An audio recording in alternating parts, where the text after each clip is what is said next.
Hello guys, അത് ഇന്ന് ഞങ്ങളുടെ പട്ടിക്കുട്ടികളുടെ വിശേഷമാണ് നിങ്ങളോട് പങ്കുവയ്ക്കുന്നത്.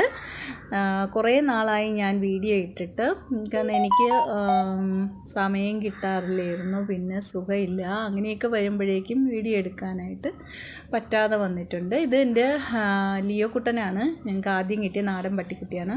ആദ്യത്തെ ഒരാഴ്ച കഴിഞ്ഞപ്പോഴാണ് മറ്റേ ആളെ കിട്ടുന്നത്. ഇതാണ് ലിയോ. ലിയോയുടെ ശരീരം ഫുള്ള് ചെള്ളായിരുന്നു. ആ ചെള്ള് മുഴുവനും ഞാൻ നോട്ടിക്സ് എന്ന് പറയുന്ന ഒരു പൗഡറുണ്ട്, anti tick and flea powder, അതാണ് അതിൻ്റെ ദേഹത്ത് പുരട്ടി. ആദ്യമൊക്കെ സാധാരണ രീതിയിൽ ഇട്ടപ്പോഴേക്കും ആ ചെള്ളൊന്നും പോയില്ല. പിന്നീട് അത് ഫുള്ളായിട്ട് കുറേ ശരീരം മുഴുവനും ഇടുകയും ചെയ്തു. അത് കിടക്കുന്ന സ്ഥലത്തും ഒന്ന് വിതറിയിട്ടു. അതിനുശേഷം അടുത്ത ദിവസം ഞാൻ കുളിപ്പിച്ചില്ല. അതിൻ്റെ അടുത്ത ദിവസം ആ ചെള്ളെല്ലാം പോയി കഴിഞ്ഞായിരുന്നു ഈ പൗഡർ ഇട്ടപ്പോൾ തന്നെ.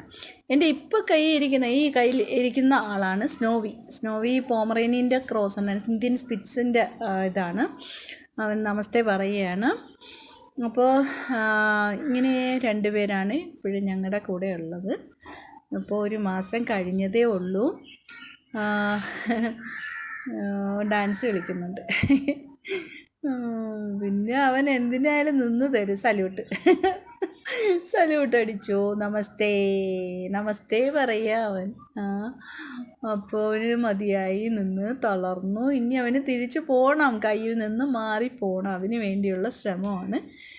പിന്നെ ഇവരുടെ മെയിൻ ഹോബി എന്ന് പറയുന്നത് ഇവിടുത്തെ ചെരുപ്പുകൾ കടിച്ച് കീറുക എന്നതും പിന്നെ ഡോർമാറ്റൊക്കെ കടിച്ച് ഇല്ലാതാക്കുക എന്നതുമൊക്കെയാണ് ഇവരുടെ പ്രധാന ഹോബീസ്. പിന്നെ നമ്മളെയും കടിക്കാറുണ്ട്, കളിക്കാണ്. പക്ഷെ എന്നാലും നമ്മുടെയൊക്കെ ആ പല്ല് കയറിക്കൊള്ളുമ്പോൾ ഉള്ള പേടിയുണ്ട്. ഇഞ്ചക്ഷൻ എടുത്തില്ല, വാക്സിൻ എടുത്തെങ്കിൽ നമുക്ക് പേടിക്കാനില്ല. അതുപോലെ ഒരു ഷോപ്പിൽ നിന്ന് നമ്മൾ വാങ്ങുകയാണെങ്കിലും അല്ലെങ്കിൽ ഏതെങ്കിലും വീട്ടിൽ വളർത്തുന്നിടത്ത് നിന്ന് നമ്മൾ വാങ്ങുകയാണെങ്കിൽ നമുക്ക് പേടിക്കാനില്ല. അവരെന്തായാലും റാബീസിൻ്റെ വാക്സിനൊക്കെ എടുത്ത അമ്മയുടെയൊക്കെ കുഞ്ഞുങ്ങളായിരിക്കും.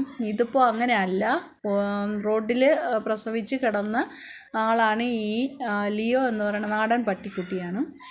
അപ്പോൾ അതിൻ്റെയൊക്കെ നമുക്ക് പേടിയാണ്. നമ്മളെന്നാലും മാക്സിമം ഡോക്ടറെ കൊണ്ടുവന്ന് കാണിച്ചു. അപ്പോൾ ഇഞ്ചക്ഷൻ എടുക്കേണ്ട ഡേറ്റ് അവർ 45 ഡേയ്സ് ആകുമ്പോഴും കൊണ്ടുവന്ന് അസുഖമൊന്നും വരാത്ത ഇഞ്ചക്ഷൻ എടുക്കാൻ പറഞ്ഞിട്ടുണ്ട്.